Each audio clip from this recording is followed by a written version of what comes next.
Ivan otevřel největší téma možná na všechny výrobce na celý výstavě. To som presne potreboval počuť od niekoho, kto v tomto je fakt, že profík. Že by tým ľuďom dal nádej, že je to skôr o technike. 100%. Všechno je o technice, je to o tom, kolik tomu věnuješ času, a kolik času na té motorce strávíš a naučíš se pracovat s tím, co máš. Takže máme tady Ninja ZX6, model 26.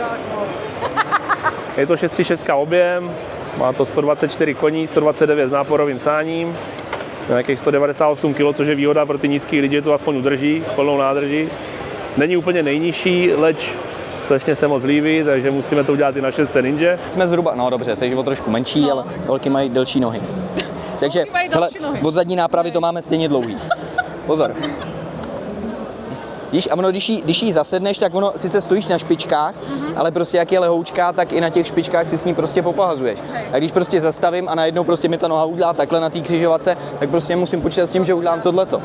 Suzuki V-Strom 800 DE, relativně vysoká motorka, vhodná do lehčího terénu a je vidět, že i člověk s menším vzrůstem má šanci dosáhnout na zem a i kdyby nedosáhl, tak je možné na té motorce upravit výšku. Výšku, to znamená snížit pérování, změkčit pérování a ta motorka jde potom dolů a dosáhne i ten, kdo má fakticky je menšího vzrůstu a má kratší nohy. Kaporzovanou motorku jako není dobré třeba snižovat, že budu popouštět vidlice nebo něco, protože já budu brzdit, kolo mi bude tady dřít a takhle, jo, takže úplně jako, v rámci centimetru by to asi jako nevadilo, jo, ale u této motorky bych do toho nezasahoval. Jak si natáčal mezonet. Pozdravujem všetkých L3 pozitívnych, tak presne v takomto vtipnom vzduchu sa bude odohrávať možno toto video. Každopádne, aby si vedel, čo ťa čaká a neminie v tomto videu, možno som sem strihol nejaké najlepšie highlighty na začiatok, možno sa mi nechcelo, tým pádom sa to pozri celé a nájdeš ich, jak easter eggy schované v tom videu. No, hej. Sme sa vybrali do Brna na výstavu, aby sme hľadali motorku pre Hobbyťákov. pre nižších motorkárov a motorkárky, aby ste vedeli vy, čo mi občas píšete, že či mi je vhodná táto motorka, keď mám toľko a toľko centimetrov alebo nie. Ja to zo svojho hľadiska neviem ti povedať. Ja mám 188, neviem sa vžiť do toho, že ty keď máš 160 alebo 165, 150, aká ti tá motorka je. A práve preto som si vymyslel, že by sme mohli tento vlog zamerať takto, že tematicky z tejto výstavy. Takže dúfam, že vám to video niečo dá. A ak nie, tak snaha bola, no. Nízký motorkáři. Neuvěřitelný téma, který se pořád omílá a vlastně já se těm lidem nedivím, protože prostě když někdo nenaroste a chce jezdit na motorce, tak má prostě trouble. A pak je to jenom o tom, co vlastně ten člověk chce jezdit, protože na silnici výběr je, jsou naháče, jsou cruisery, typický příklad, kde je vidět, že prostě na cruiserech nebo na naháčích nějakých není trouble s nohama se dostat na zem.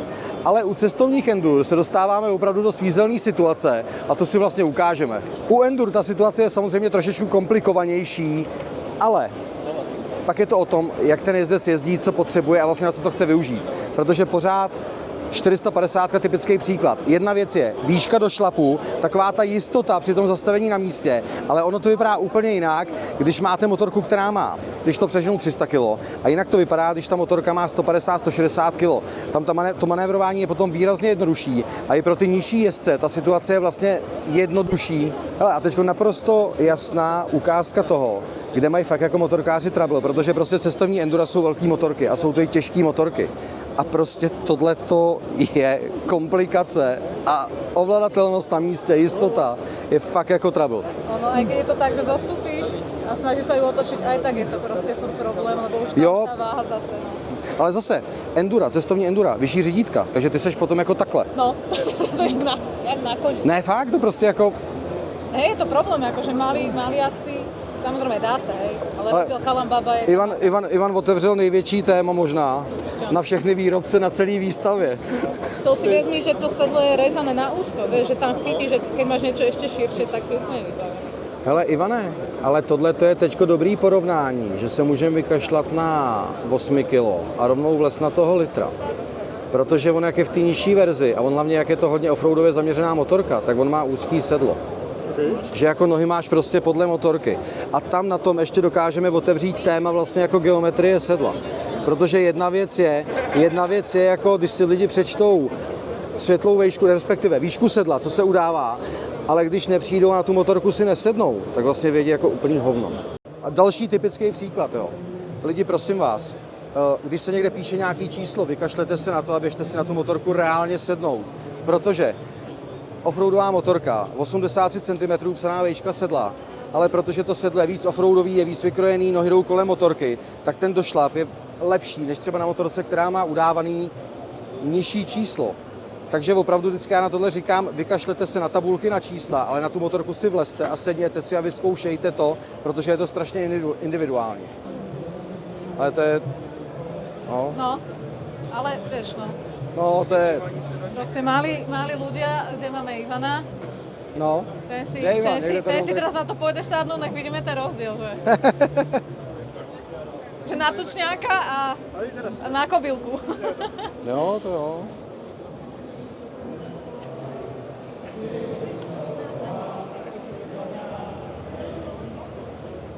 Nemáme o čom baviť. Sexy.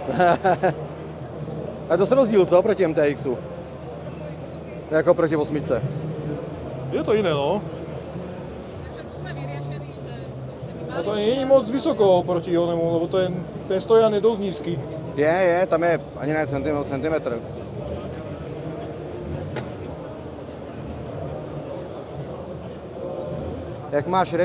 Jak máš režimy různý Okay. a ještě si můžeš házet intenzitu kontroly trakce až do úplného vypnutí, jo, plynule. Okay. A teď když další ve standardu zapnutá a jde vypnout, tam to je jenom on-off.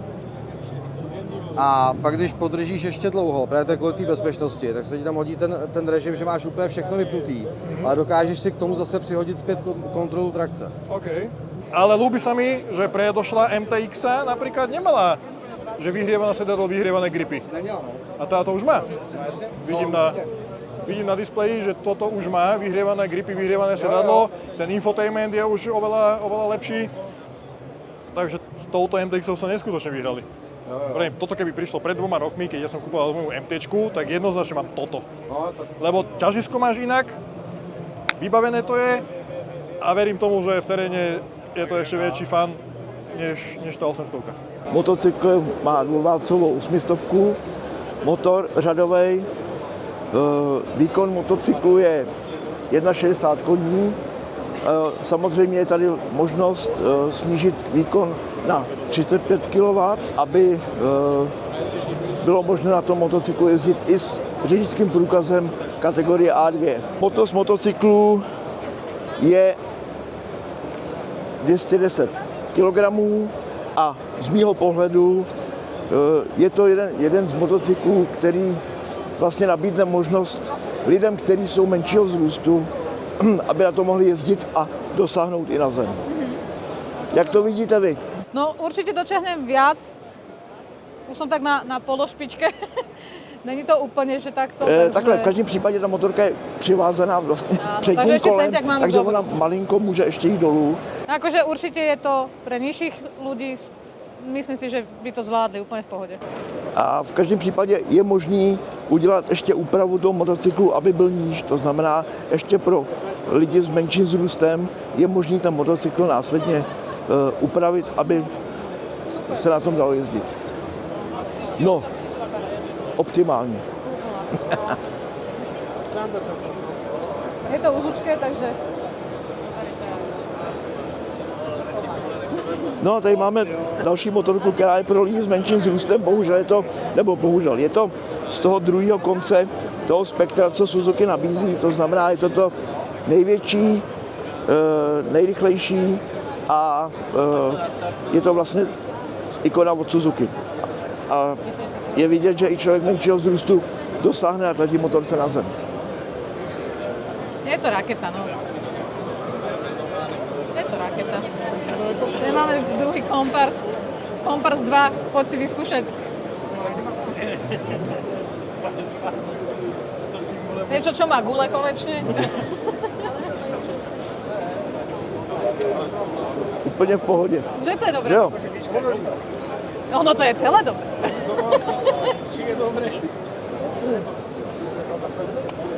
Je to, Ale ještě nevězol, ještě kdyby si se prevězol, věděl by si. teď jsem to chtěl říct, sedí se na tom výborně a ještě to nejede. Až to pojede, tak je to úplně o čem jiném. To nejazdíš, to letíš. No. Je to, Však tam máš ležet. Presne tak. Tam sa máš zgrkvať a pri 300 mi ver, že budeš ležať. Že vystrčený nebudeš.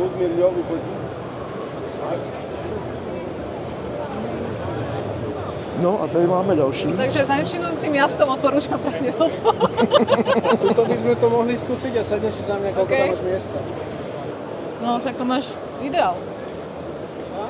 No, ja sedím vyššie na 4, že som v pohode, vidím do diaľov.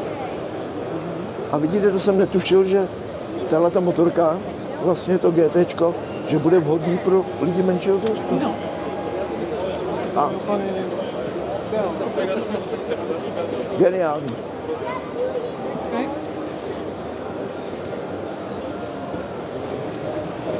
Sme tu akurát riešili, že proste čo my a taká krosa, hovorím, no to nič okolo toho sa iba prejdem a že tam nemáš vôbec šancu.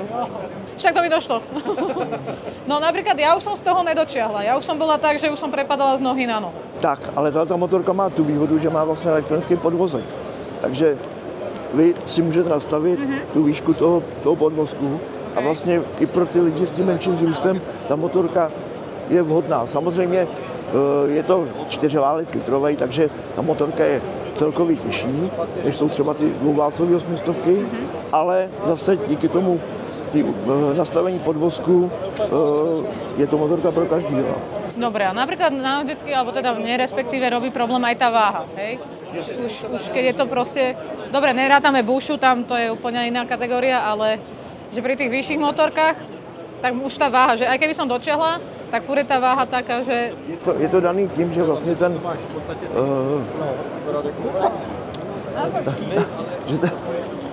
že ta hmotnost ty motorky vlastně, díky tomu, že to je 4válec, ten motor je vyšší, tak vlastně do těžištění té motorky je celkově vejš a proto je ten problém s tou manipulací, ale to je každá motorka, která má velký motor, nádrž nahoře, tak ten problém je tam vždycky, to znamená těžiště je vejš než u motocyklů, který mají lehčí motor, jenom dvouválcovej.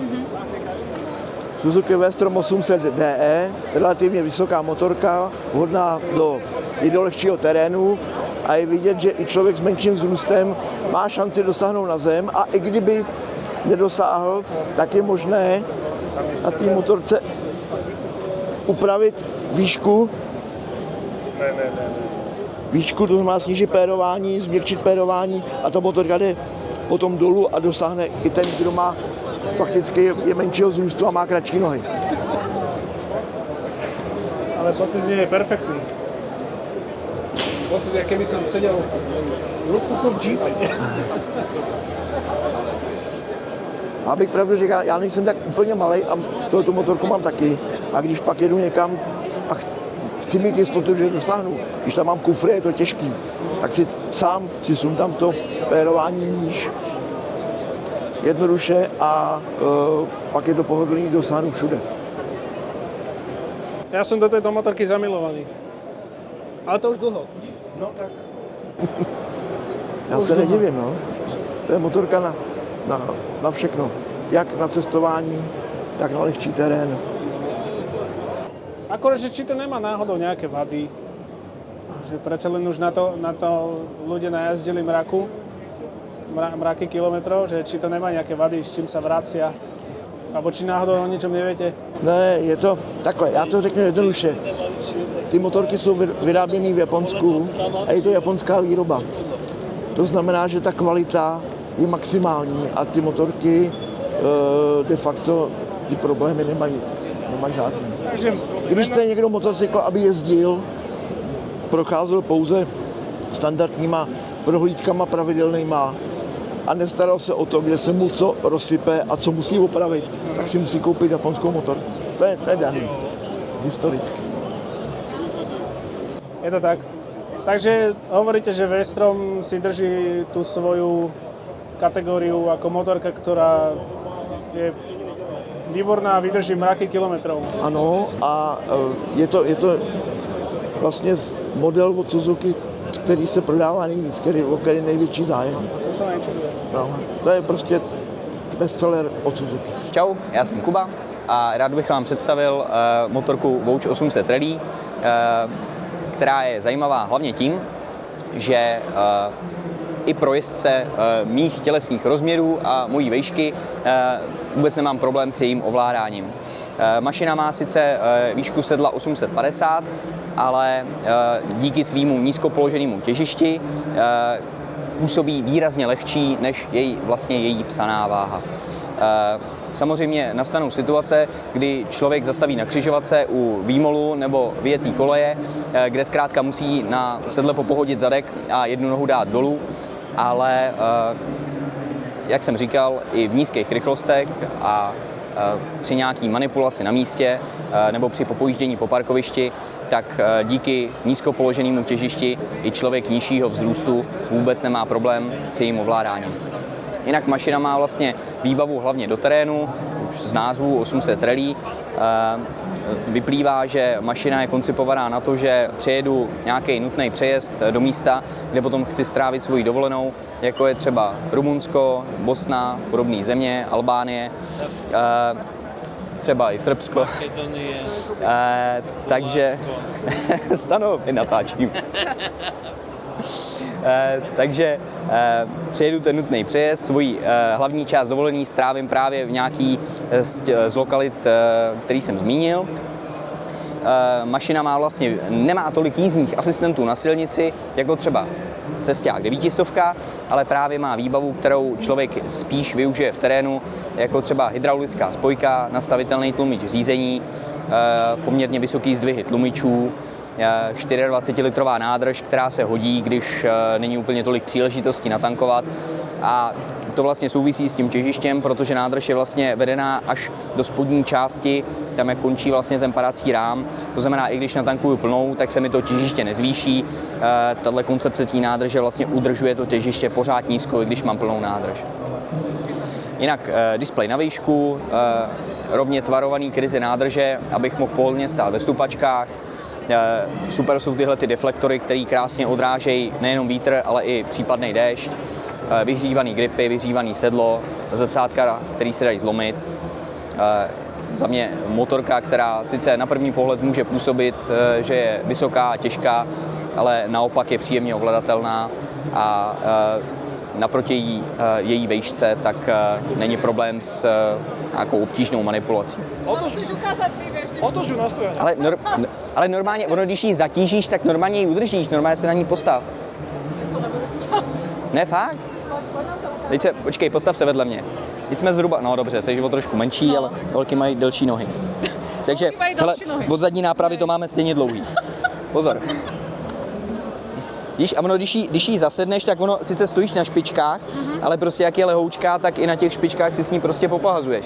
A když prostě zastavím a najednou prostě mi ta noha udělá takhle na té křižovatce, tak prostě musím počítat s tím, že udělám tohleto. Hele, teď je tam nějakých třeba 5 litrů benzínu a ta hmotnost je taková, jakože se všema provozníma náplněma, ale ta nádrž prostě má, já nevím, třeba 5 litrů benzínu, to je těch 227. Takže když ji natankuju doplná, tak to bude mít samozřejmě víc, ale jak říkám, ta nádrž vlastně vede až do těch míst. To znamená, že i když ji natankuješ plnou, tak prostě pořád jakoby ti tu motorku tahne jakoby směrem dolů. Jo, a fakt jako největší rozdíl je, když si sedneš na tuhletu 8 a pak tohleto stejný se snažíš udělat jakoby s tou 9. Nebo si ji třeba zvedneš z policajta, když stojíš vedle ní. Já když jsem tu 9 jenom tlačil po showroomu a neměl jsem ještě rozšířený papíry, tak jsem vždycky zvednul říkám, ty já si na tom rozbiju držku, ještě máme takový blbej výjezd ze showroomu.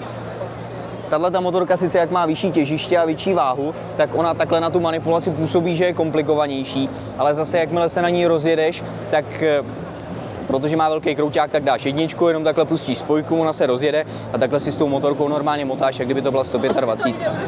No, ale tahle jako má tu výhodu, že fakt i jakoby na nějakou tuhletu manipulaci na místě, tak prostě je to fakt jako jednoduchý. Jo, podívej se, jak já stojím. Taky stojím ani ne na všech prstech. Jo, já stojím na palci.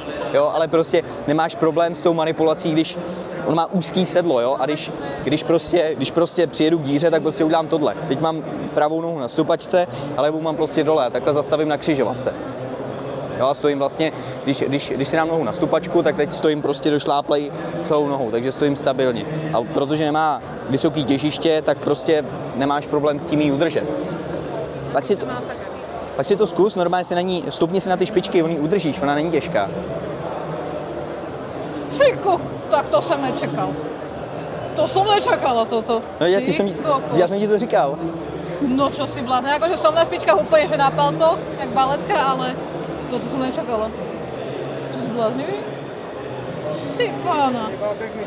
Ona fakt jakoby působí podle toho čumáku, ale to je prostě jenom plast, to je prázdný prostor.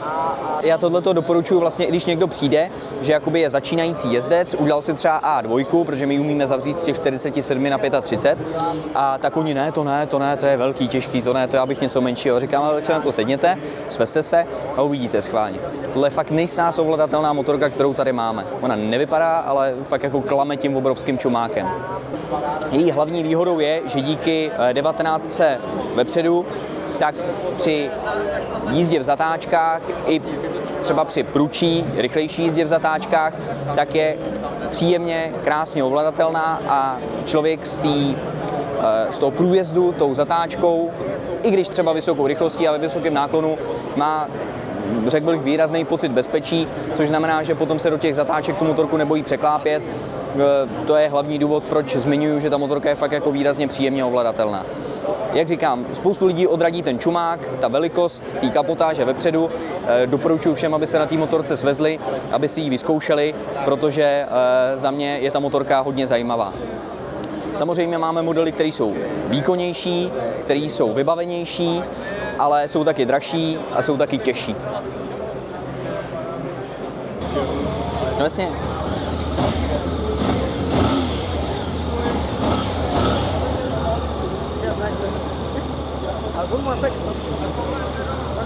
Jo, ona jak není těžká, tak vlastně ten nižší výkon, nižší krouťák tam nějak jako významně nezaznamenáš.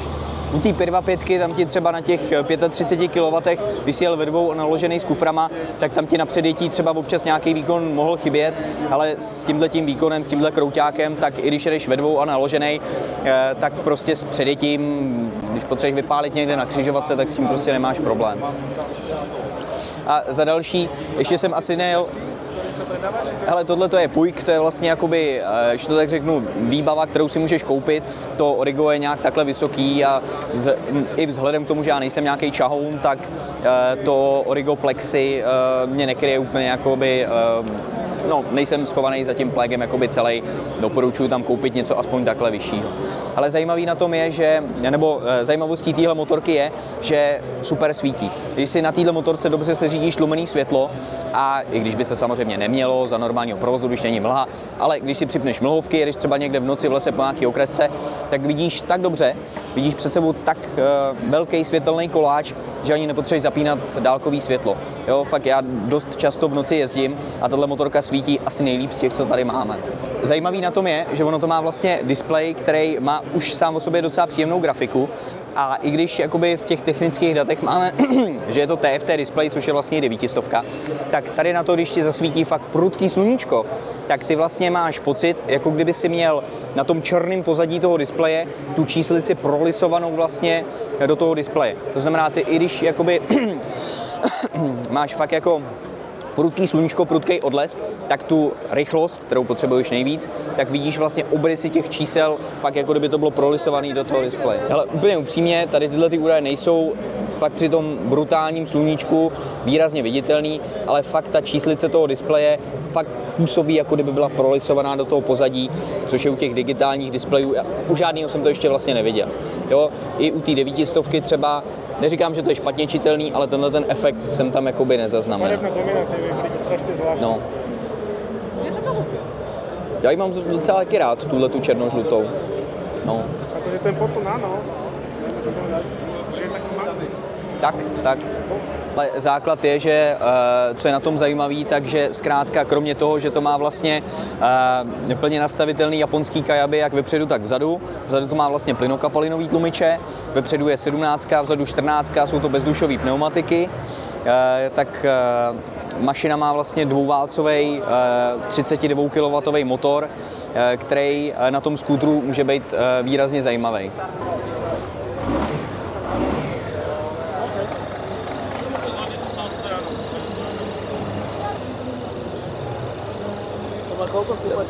No záleží, kolik máš nohou, to si můžeš vybrat.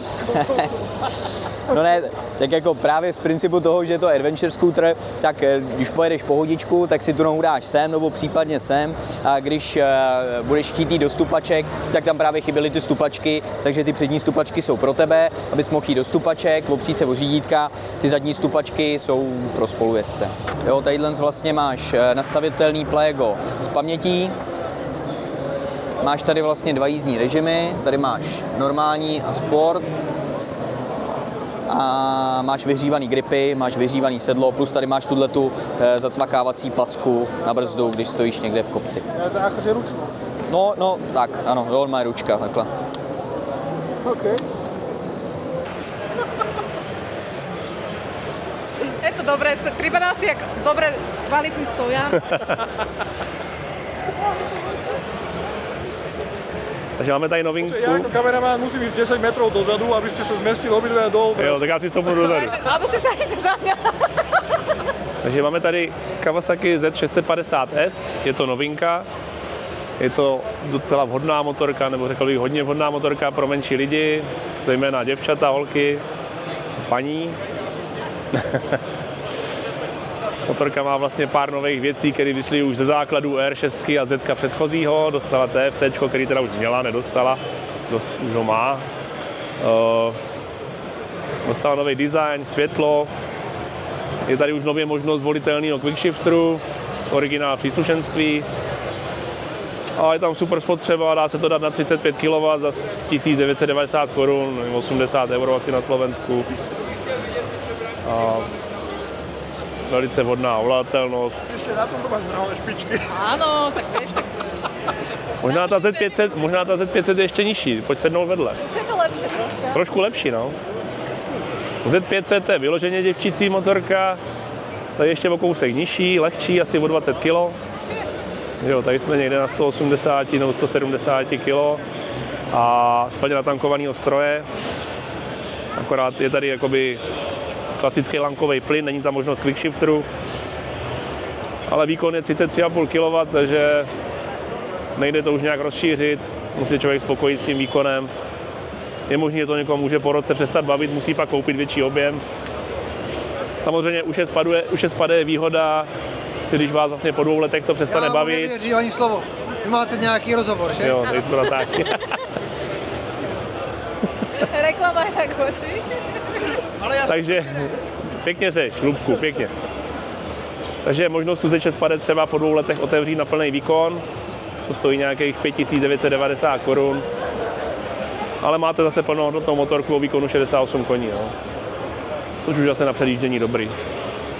Spotřeby jsou podobné, to žere mezi 3,8 a 4,5 litra má obě. Výhoda je stupačky pod sebou, nemáš je jak u Vulkána před sebou, tam málo kdo z těch nízkých lidí třeba, když se jde na Vulkána, on je taky nízký, ale oni nedotáhnou ty nohy na ty stupačky. Sice jdou posunout o 2 cm blíž, ale furt je to málo, on nedotáhnou tu nohu pod tu řadičku, aby zařadil, jak jsou krátcí, jo. Tady máš nohy pod sebou, tak jak na Hondě Rebel a můžeš kvaltovat klasicky. Eliminátor 500, asi nejnižší motorka, co Kawasaki nabízí. Motor vychází vlastně ze Z500, Ninja 500, je to furt stejný motor, 451 kubíků, ale ta výška sedla fakt vyhovuje i ženské 1,60 m došáhnout. Jo. Nic nižšího není, spolehlivost maximální. Výhoda je ty stupačky pod sebou, protože nejsou předkopy, jak třeba tady na Vulkánovi, kde ty holky třeba s kratšíma nohama nedošáhnou ani na tu řadičku, ať se to dá jakoby přitáhnout o 2 cm blíž, u toho Vulkána stejně nedošáhnou. Jo, tady jsou pod sebou, může řadit jak chce.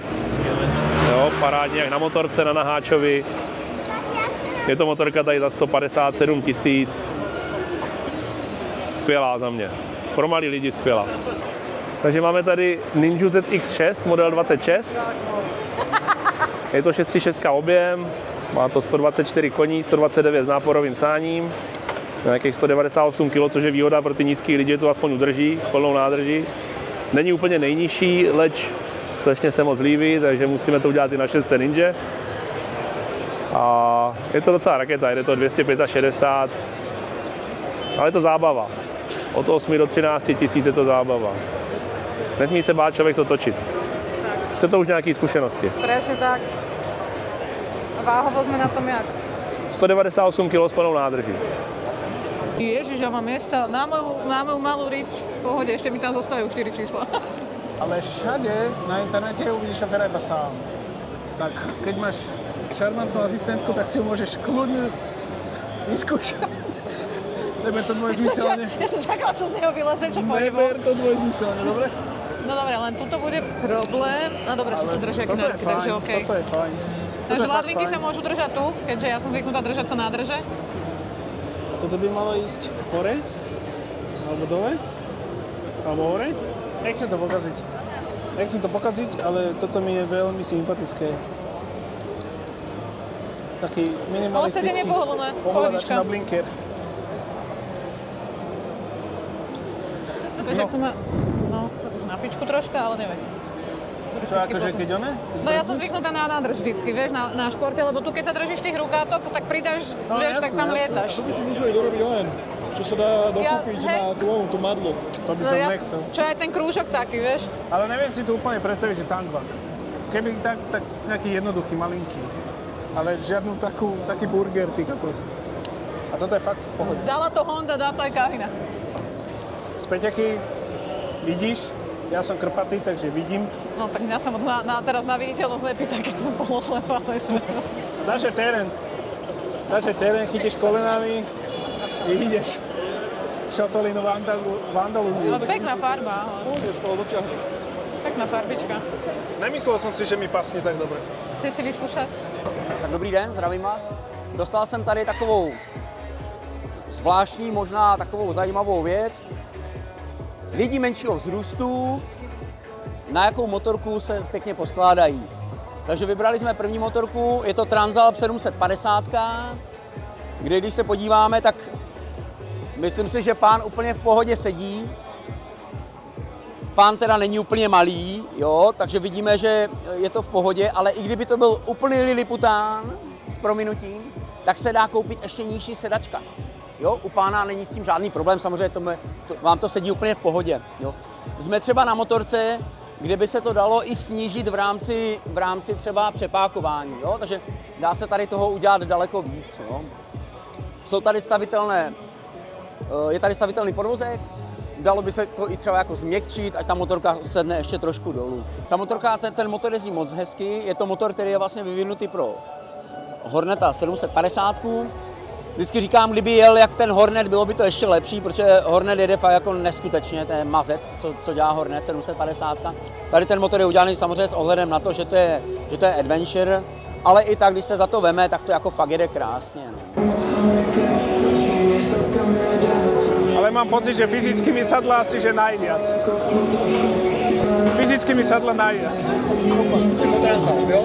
Áno, fyzicky mi sadlo, že fakt najviac.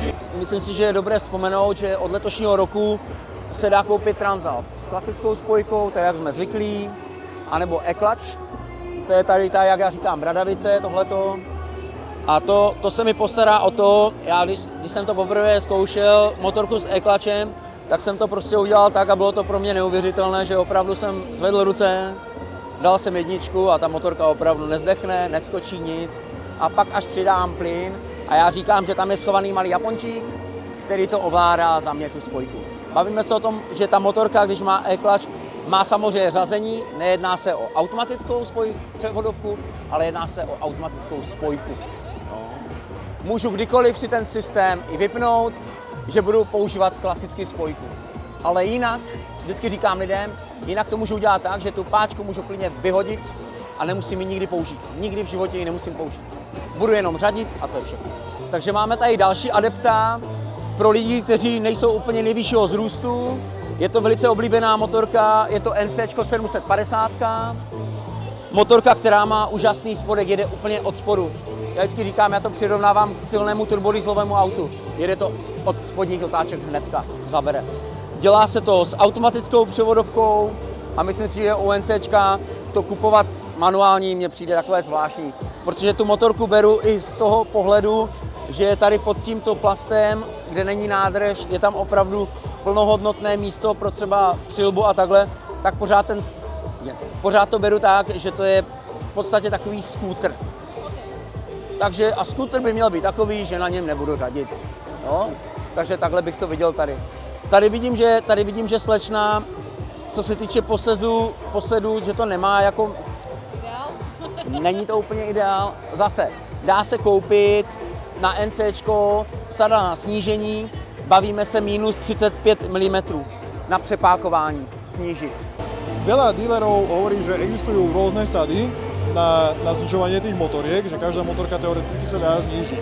Len potom sa rozchádza názor v tom, že niektorí tvrdia, že tá geometria sa zmení a tá motorka sa správa inak po tom znížení, ako keď je v originálnom stave.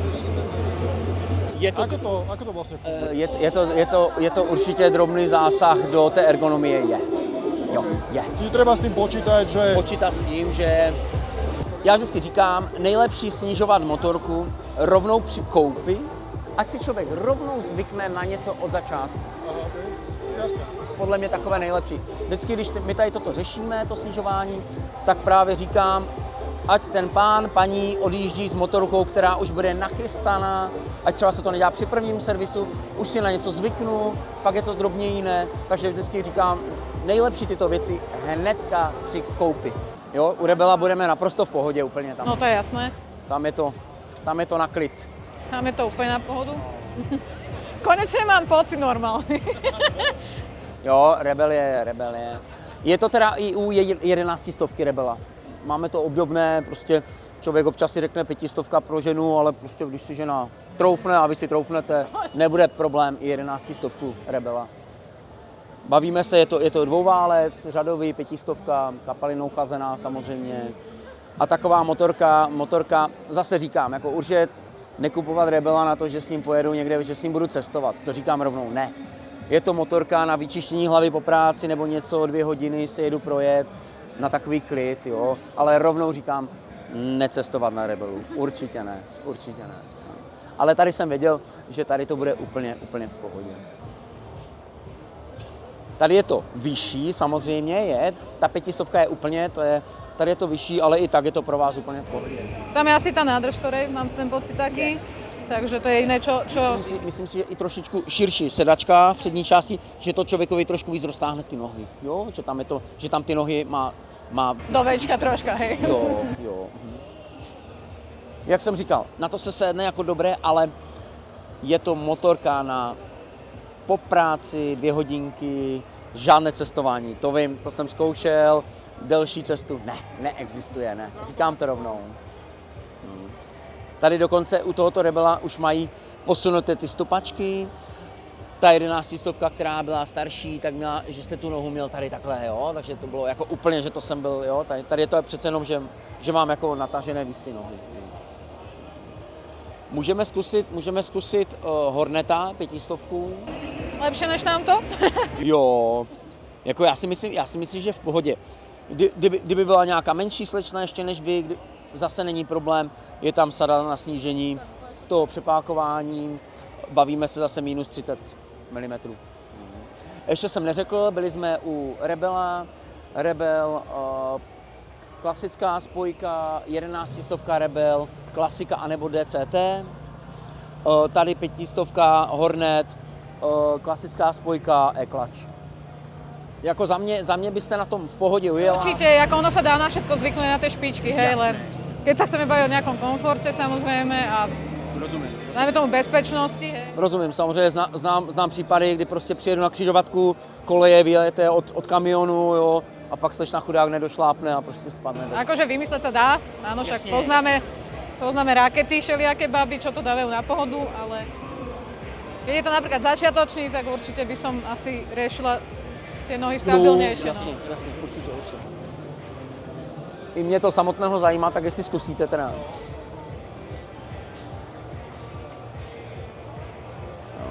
Ale že nohami na zemi.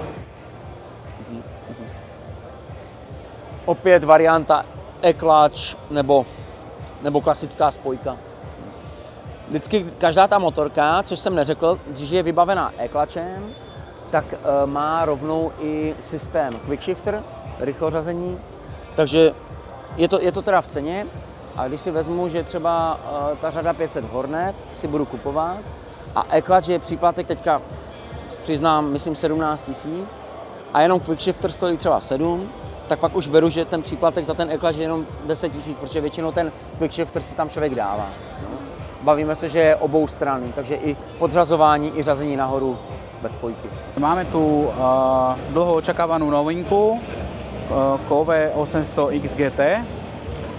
Oproti predošlému modelu X Pro má vlastne vyhrievané rukovete, tempomat, vyhrievanú sedačku, 19 predné koleso a quickshifter obojsmerný, aj hore, aj dole, čiže môžeš radiť bez spojky.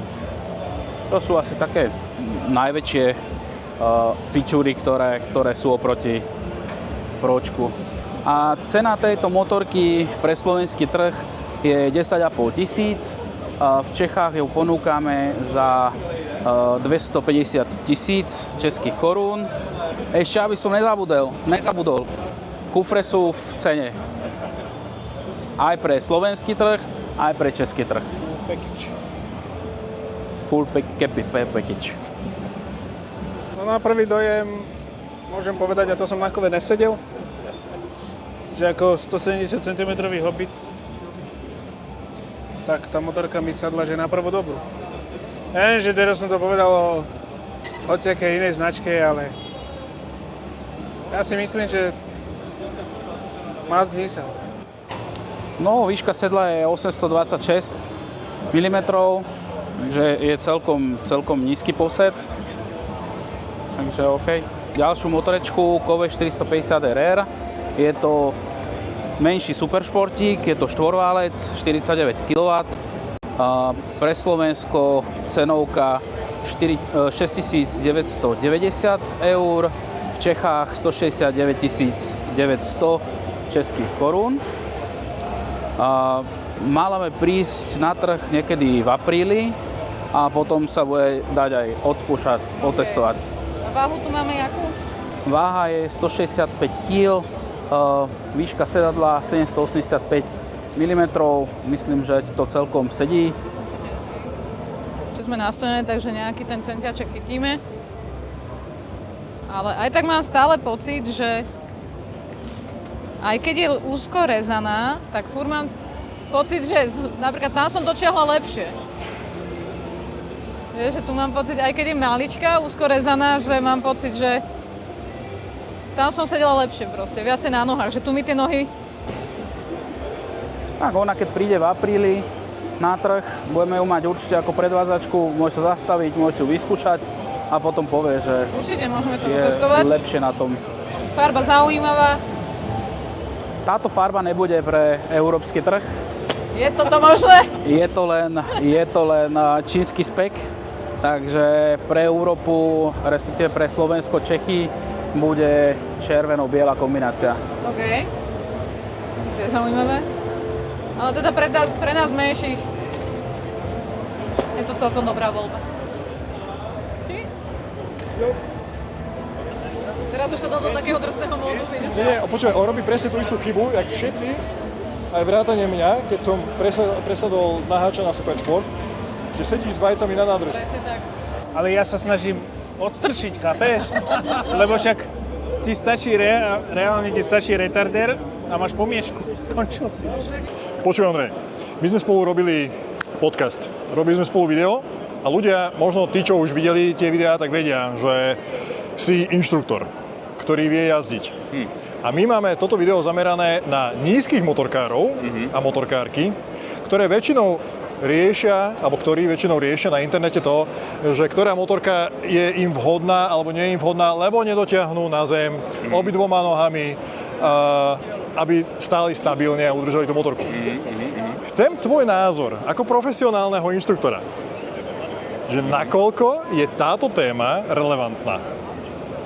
No tak určitě, jako, myslíš si, nakolik je relevantní to, že někdo dosáhne na zem z té motorky? Áno, aby mal chodidlá na zemi, položené obidve, hej, a stál stabilne na tej zemi. Je relevantné, aby som dotiahol takto na zem z motorky, keď chcem vedieť dobre ovládať motorku, vedieť dobre jazdiť, dajme tomu aj v teréne alebo na cestách?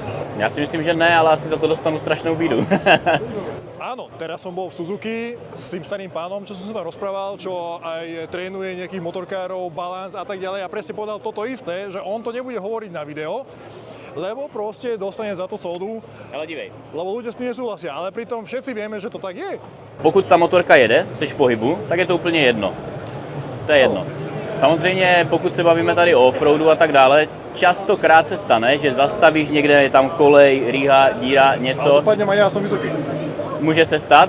Samozřejmě to procento těch fuck upů, který prostě já ustojím, ty ustojíš na základě toho, že jsme nějak vysocí, tak ustojíme toho víc, jako to prostě, to určitě jo. Ale co mám zkušenosti, tak i spoustu lidí, kteří třeba tak dobře nedošáhnou z té motorky, tak se s tím naučí pracovat prostě, jo. Když jezdí často, tak oni už prostě oni se na to připraví, jo, někde vyjíždí třeba na nějakého výjezdu, už třeba ví, že mu to nevyjde, tak on si poposedne z té motorky a naučí se s tím pracovat, takže za mě to jako určitě není překážkou. To som presne potreboval počuť od niekoho, kto v tomto je fakt, že profík, že by tým ľuďom dal nádej, že je to skôr o technike. 100%. Všechno je o technice, je to o tom, kolik tomu věnuješ času, kolik času na té motorce strávíš a naučíš se pracovat s tím, co máš.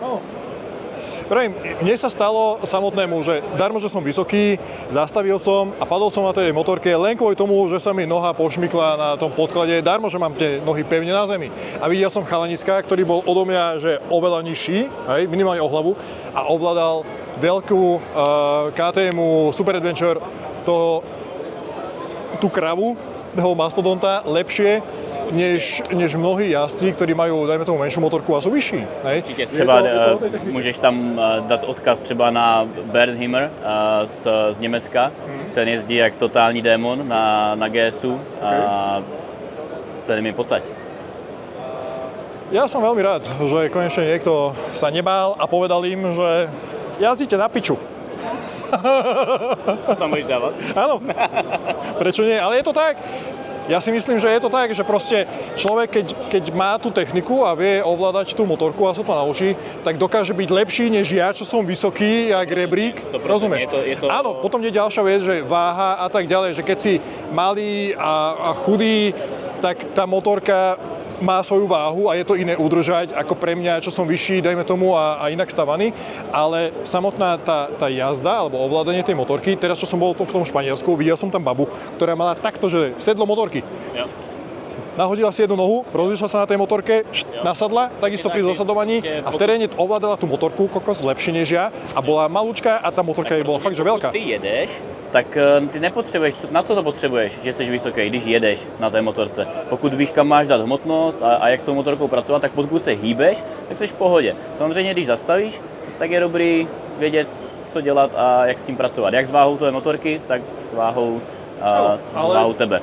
Se naučíš najít ten správný balans, od motorku udržíš jedním prstem, že jo? Jsi schopný tlačit 2 prstama. A preto by ste mali navštevovať kurzy, napríklad také, jak robí on, lebo naučíš sa, ako jazdiť na veľkej motorke. Hodím tam malou reklamu. Teď jsme otevřeli novou page na flytoride.com. Máme nové tréninky v Malaze, jsou vypsané termíny na podzim, takže buď kdo s náma posílá motorku, nebo si můžete půjčit motorku, tak se těšíme na tréninkách v Malaze. Môžeš přijet taky z Lutě. Ďakujem ti veľmi pekne, rád som ťa opäť videl. Čau. V Inchebe budeme tiež, takže toto video, keď pozeráte, už prebehla aj Incheba.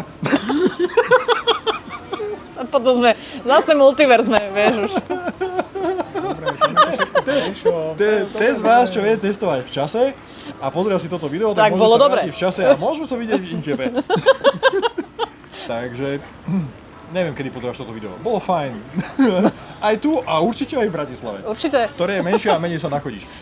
No, presne, pre nás tých, čo chodia. Máme malé nohy. sa tu smeje do kopony. Kruh handicapu vady. My ideme domov. Dobrú skobru.